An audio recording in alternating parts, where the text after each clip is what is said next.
किरण गोसावी, इन्हें पुणे पुलिस ढूंढ रही है। किरण गोसावी नारकोटिक्स कंट्रोल ब्यूरो के विटनेस के बतौर काम करते हैं और साथ ही साथ उन पर 2018 में पुणे के फरास खाना पुलिस स्टेशन में धोखाधड़ी का मामला दर्ज है। तो फिलहाल हमारे साथ किरण गोसावी है, जो कि पुणे के आउटस्कर्ट्स में है और वो पुणे पुलिस के पास सरेंडर करने के लिए, समर्पण करने के लिए आए हुए हैं। उनसे बात करते हैं। जी किरण, बताइए। सर जय हिंद, नमस्कार। मैं किरण गोसावी। जैसे कि आप बोल रहे कि फराज खाना पुलिस से फ़रार है और धोखाधड़ी का मामला दर्ज है, तो उस पर मैं पहले बोलना चाहूँगा कि चिन्मय देशमुख जो बंदा है उसको ऑलरेडी मैंने मलेशिया भेजा था। वहाँ पे वो 8 दिन रुका। उसके बाद में वो अपने आप रिटर्न आया, क्योंकि उसका मेडिकल वहाँ पे फेल आया था जब भी उसको पता चला, लेकिन उसने अपने घर वालों को बताया नहीं। काफ़ी सारी बातें वहाँ पे भी हुई है, जो ये बता रहा है कि मुझे रात को 12 बजे 1 बजे दरवाज़ा खटखटाए जाते थे। तो ऐसा कुछ नहीं होता है वहाँ पे कि कंफर्म किया जाता है कि बंदा भाग तो नहीं गया। क्यों? क्योंकि इनके पास में परमिट नहीं होता है। वहाँ पे परमिट लेने के लिए 8 से 10 दिन वर्किंग डेज़ का टाइम लगता है, तो तब तक वो हमारे मतलब इसमें रहते, निगरानी में रहते हैं। तो उसका दड़पन समझ के या कुछ समझ के अगर ये वहाँ से भाग के आया है, तो उसको मैंने वापस ऑफिस बुलाया था। उसके बाद में बुलाने के बाद उनके पेरेंट्स भी आए थे। मैंने उनसे समझौता किया। मैं बोला जो भी खर्चा हुआ है वो माइनस करके जो बचा हुआ है वो मैं आपको देने को रेडी हूँ। फिर उनकी मम्मी कुछ शायद शिवाजी नगर कोर्ट में एज अ क्लर्क करके काम करते, तो उन्होंने मुझे बोला कि मी तुला कोर्टात खेचल, मराठी में बोला था उन्होंने। तो मैंने बोला मैडम देखिए ये बातें मत कीजिए करके। आज सर कोई भी, आज अगर मैं 10 काम लेता हूँ तो 1-2 काम में प्रॉब्लम आती है। ऐसा मैं परफेक्ट नहीं बोलता हूँ अपने आप को कि मैं परफेक्ट हूँ। 1-2 काम में प्रॉब्लम आती है। आज भी मेरे 100 के ऊपर 100 से ज़्यादा बच्चे वहाँ पे काम कर रहे हैं मलेशिया में, सिंगापुर में। और परमिट का प्रोसेस है जो 8 से 10 दिन का, वो उन्होंने कंप्लीट नहीं किया। इसकी वजह से वो रिटर्न आ गए मुझे बिना बोले। देशमुख अकेला ही नहीं है, उत्कर्ष भी है, जॉन प्रसाद भी है साउथ इंडिया का। उन्होंने भी सेम तरह की शिकायत की है कि जब उन्होंने आपसे बात की तो आपने बहुत ही भद्दी बातें कही, गाली गलौज पर आप उतर आए और वो ऑडियो क्लिप में सुनाई देता है। सर जैसे कि उत्कर्ष 2 नंबर उत्कर्ष का है, जैसे आप बोल रहे हो पालघर का, उत्कर्ष ने सोशल मीडिया पे और फेसबुक पे मेरा काफ़ी मतलब नाम बदनाम किया उस टाइम पे, जब भी मैं उसको बुला रहा था कि आके सामने बैठ के बात करो। क्योंकि उत्कर्ष का पहले टिकट हुआ था मुंबई से, उसके बाद में उनका कुछ घर में प्रॉब्लम आ गया, तो आज मलेशिया की रिटर्न टिकट देखने जाओ तो सर कम से कम 30,000 की है इंडियन रुपीज़ में। उसके बाद में इनको मैंने कोचीन से टिकट करवा के दिया, इनको वीज़ा करवा के दिया। आज वीज़ा नहीं बोले तो भी 7 से 8 हज़ार का वीज़ा उस टाइम पे आ रहा था। तो उन्होंने जो 60-60 हज़ार रुपये दोनों ने दिए थे, तो जितना उन्होंने पैसा दिया उतना काम मैंने कर दिया है। तो इसमें अगर वो बोल रहे कि वीज़ा गलत है या टिकट फेक दी है, तो वो पुलिस पहले वेरीफाई करे और उसके बाद में एक्शन ले उस पर। मैं उसने बात कही है, आरोप लगाया है कि कोचीन के एयरपोर्ट पर वो जाने के बाद उन्हें वहाँ के अधिकारियों ने या इमिग्रेशन अधिकारियों ने वहाँ से उन्हें जो गलत चीज़ें है, टिकट कहीं ना कहीं बोगस है, ऐसा उन्होंने आरोप लगाया है। वो क्या है?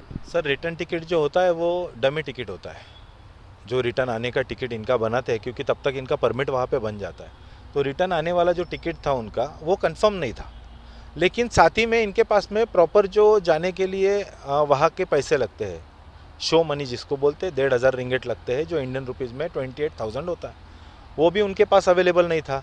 उसी दिन अगर उनके अकाउंट चेक किए जाए तो मैंने अपने अकाउंट से 20,000 उनको भेजे हैं, ठीक है। 20,000 मैंने उनको भेजे थे और बोला था कि आप दोनों मिलके 40,000 जमा कर लो और 20,000 किसी से मंगाओ, लेकिन वो पैसा लगेगा आपको दिखाने के लिए। तो वो शो मनी भी उनके पास में अवेलेबल नहीं था, तो वो सबसे बड़ा कारण था कि ये लोग को फ्लाइट पे नहीं चढ़ने दिया। अच्छा, ये बताइए कि प्रसाद के बारे में क्या कहेंगे? प्रसाद बहुत नाराज़ है और ये सेम तीनों की भी शिकायतें एक जैसी दिखाई दे रही है। सर प्रसाद को मतलब ना मैंने वीज़ा दिया ना टिकट दिया, क्योंकि उसका प्रोसेस कंप्लीट हुआ ही नहीं। तो उसका पैसा ले लिया ना, लेकिन 1,20,000 रुपये ले लिया आपने उसे। पैसा ले लिया, लेकिन पैसा जेब में तो नहीं रखते ना, पैसा आगे भी देना पड़ता है हमको। जैसे चिन्मय देशमुख अपने इंटरव्यू में बता रहे हैं कि वहाँ पे जाने के बाद में वो लोगों का काम वो लोग करते हैं, तो मेरा काम इतना ही यहाँ से बिठा के देना, वहाँ पे जाने के बाद में वहाँ के जो एजेंट्स है वो लोगों का काम रहता है इमिग्रेशन में लेके जाना, इनका इंटरव्यू कराना, इनको वर्क परमिट आगे प्रोसेस कराना। रही बात जॉन की, तो जॉन का जो पेमेंट देना है वो देने के लिए मैं तभी भी रेडी था, जॉन को बुलाया भी था, लेकिन अचानक से मैं 3-4 महीने के लिए मलेशिया सिंगापुर टूर पे चला गया। उसके बाद में उसका मेरा कांटेक्ट नहीं हो पाया, सो डेफिनेटली जॉन का जो कुछ भी है वो क्लियर करने को मैं रेडी हूँ। उन्होंने आपको पैसा मांगा या उसके ऊपर सॉल्यूशन मांगा तो आपने बहुत ही भद्दी जो बातें कही है वो उसका कारण क्या है? मीन्स आपने सीएम पीएम तक को जेल में डालने की बात कही थी। सर मैंने ऐसा कभी नहीं बोला है कि सीएम पीएम को जेल में डालूंगा। उन्होंने मुझे 2 से 3 मर्डर कर दूंगा बोला। नहीं नहीं, ऐसा मैंने आप वापस एक बार चेक कर लीजिए, चाहिए तो रिकॉर्डिंग। जब ये इन्होंने कॉरपोरेट लेवल से यहाँ वहाँ से फ़ोन लाए थे मुझे, उस टाइम पे मैंने बोला कि ये टेक्निकल इशू है, कुछ इश्यूज़ है और ताली एक हाथ से नहीं बजती। चिन्मय देशमुख की भी कुछ गलतियाँ है इसमें, तो आप सामने आइए, मेरे ऑफिस में आइए, बैठ के बात कीजिए करके। तो फ़ोन से मेरे को गालियाँ देते थे कि ये कर देंगे, वो कर देंगे, वो पैसा भेज देना, मैं पूना का ये बोल रहा हूँ, वो बोल रहा हूँ, ये सारी चीज़ें। सर देखिए, मुझे तो कुत्ते ने नहीं काटा कि मैं डायरेक्ट किसी को भी कुछ गलत बोल दूँ। कुछ रिएक्शन वहाँ से आई है तभी मेरी रिएक्शन उस पर हुई है। एक्शन आई है तो रिएक्शन होगा डेफिनेटली। अच्छा ये बताइए कि जो लड़की आपके साथ आपके दफ्तर में काम करती थी उसके पर्सनल अकाउंट पर आपने चिन्मय से पैसे ट्रांसफ़र करवाने लगाए और जो भी 3 लाख या 3,07,000 रुपये उन्होंने ट्रांसफ़र किए उसमें से आधे पैसे उस लड़की के अकाउंट पे ट्रांसफ़र कर दिए, तो ये कितना सही है? आज वो लड़की को पुलिस ने गिरफ्तार किया है, क्या वो भी आपके साथ आपके पूरे टीम में आपके जो कंपनी है उसमें एक पार्टनर है या आपकी एम्प्लॉय थी वो? नहीं सर, वो उसे कुछ पता नहीं है। वो एक्चुअली उसका अकाउंट सिर्फ यूज़ किया गया था, क्योंकि चिन्मय देशमुख ने बोला था कि मेरा कोटक अकाउंट अगर रहेगा तो मेरा पेमेंट इमीडिएट ट्रांसफ़र हो जाएगा करके। तो कोटक अकाउंट उसके पास में था, इसके लिए कोटक बैंक का अकाउंट उसका मैंने दिया था। जिनमें जो आरोप लगा रहा है कि मेडिकल उसकी मलेशिया में नहीं हुई, आप कह रहे हैं कि उधर उसका मेडिकल में फेल हो गया।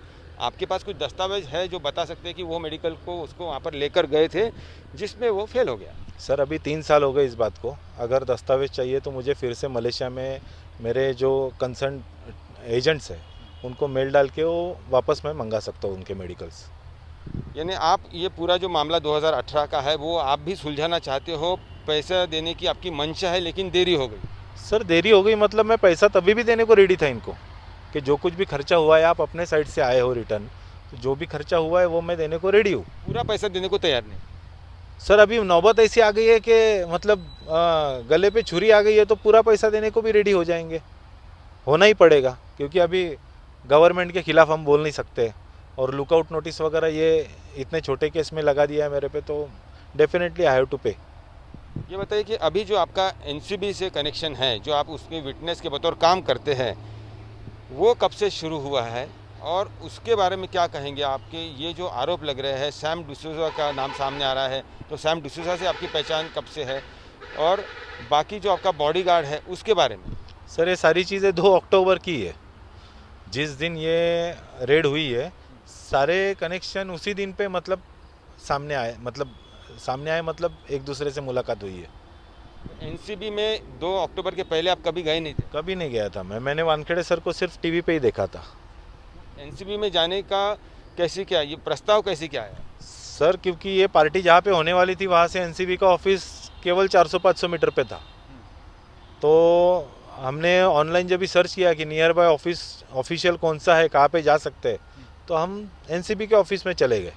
आपको ये पार्टी का पता चला पहले? मनीष को पता चला, मनीष भानुशाली को। मनीष और मैं साथ में ही थे हम लोग।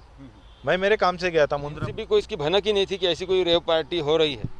नहीं, एनसीबी को पहले भी फ़ोन आया है, एक दिन पहले रात को उनके पास में नाम भी आए थे और एक पार्टी होने वाली है, लेकिन वो लगभग 4 से 5 नाम थे उनके पास में।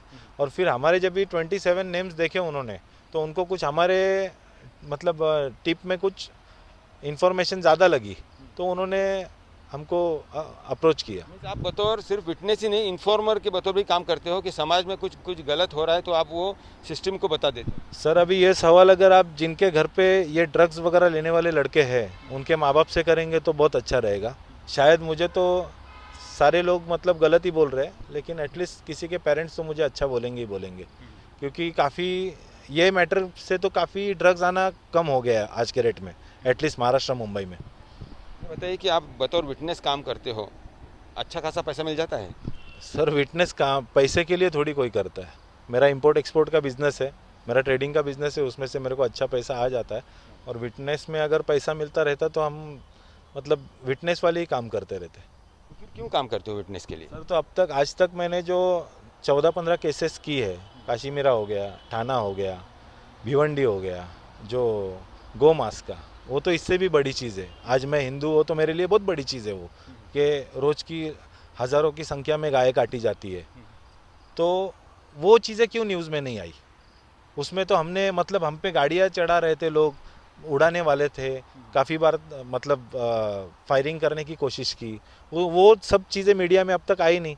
आज किसी एक्टर के लड़के का नाम आया तो आज इतना मीडिया उठ गया, इतना हमारा नाम उठा दिया कि मतलब आतंकवादी के भी ऊपर मुझे गुनहगार बना दिया है आज। यानी जो आप बतौर विटनेस काम करते हो, पंच बोल के जो काम करते हो, वो सिर्फ देश हित के लिए काम करते हो, ऐसा आपका कहना है? सर, जो हिंदुओं के खिलाफ है उसके लिए भी कर रहा हूँ, और जो नई पीढ़ी आने वाली है उनके खिलाफ है उसके लिए भी कर रहा हूँ। जो गौ मांस का जो केसेस कर रहे थे या पुलिस को मदद कर रहे थे, वो इसी के लिए कर रहे थे कि उसमें ये गौ हत्या कम हो जाए। और रही ड्रग्स की बात, तो मैंने फिर से आपको बोल रहा हूँ कि जिस घर में ड्रग्स लिए जाते उनके माँ बाप को पता है कि उनकी संतान के लिए ये कितना हानिकारक है। तो आज कहीं ना कहीं से मुझे या एनसीबी के टीम को वहाँ से दुआ ज़रूर मिलती होगी। सैम डिसूजा के बारे में क्या कहेंगे? कैसा दोस्ती आपकी, कब से दोस्ती है, कैसी दोस्ती हुई और उन्होंने ही आपको एनसीबी तक पहुंचाया, ये जो आपका कहना है उस पर क्यों भरोसा करें? सैम डिसूजा की दोस्ती नहीं है कुछ। सैम डिसूजा ने मतलब जब भी हम एनसीबी पे गए तो हमको एंटरटेन नहीं किया, तो मनीष ने कहा कि मेरा एक दोस्त है उसको पूछ के देखता हूँ, वो इसी एरिया में रहता है।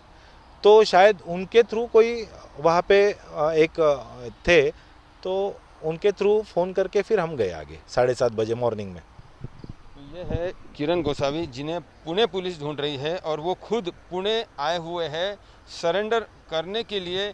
जो मामले उनके खिलाफ है उसमें जो भी सच्चाई है और वो क्या करना चाहते हैं, जो लड़कों ने शिकायत की है उन्हें वो क्या बताएंगे, इसके बारे में वो पुणे पहुंचे थे। लेकिन उनका ये भी कहना है कि अभी अभी उन्हें नारकोटिक्स कंट्रोल ब्यूरो के बड़े अधिकारियों ने वापस मुंबई बुलाया है, कोई स्टेटमेंट लेना है और इसीलिए वो वापस मुंबई जा रहे हैं। सही है ये? जी मुंबई जाना ज़रूरी है या पुणे? सर, अभी पुणे का तो मेरा केस जो है वो तो मुझे सॉर्ट आउट करना ही है, लेकिन जो एनसीबी की दिल्ली से टीम आई है वहाँ से मुझे फ़ोन आया है कि मेरे घर पे भी समन्स गया था, तो घर पे मेरे लॉक है, तो मुझे फ़ोन आया उनका। और जो मेरे लोकेशन ट्रेसिंग चालू है वो डिपार्टमेंट की तरफ से तो चालू ही है, प्राइवेटली भी चालू है, इसके लिए मैं मेरा कंटिन्यू फ़ोन चालू नहीं रख सकता।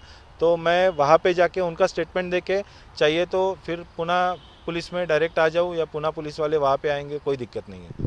तो किरण गोसावी का कहना है कि वो ज़रूर पुणे पुलिस को सहयोग करेंगे, लेकिन फ़िलहाल उन्हें एनसीबी में जो भी उनके स्टेटमेंट रिकॉर्ड करने हैं, क्योंकि वहाँ पर भी उनके मुताबिक कई गलत फहमियाँ हैं जो उन्हें दूर करनी है। लेकिन जो बातें पुणे के मामले की है कि आरोप पैसों को लेकर जो चिन्मय देशमुख ने लगाए हैं या फिर उत्कर्ष तारे ने लगाए हैं या फिर दक्षिण भारत का जो जॉन प्रसाद है उसने लगाए है, वो सवालों के भी जवाब किरण गोसावी को देने होंगे।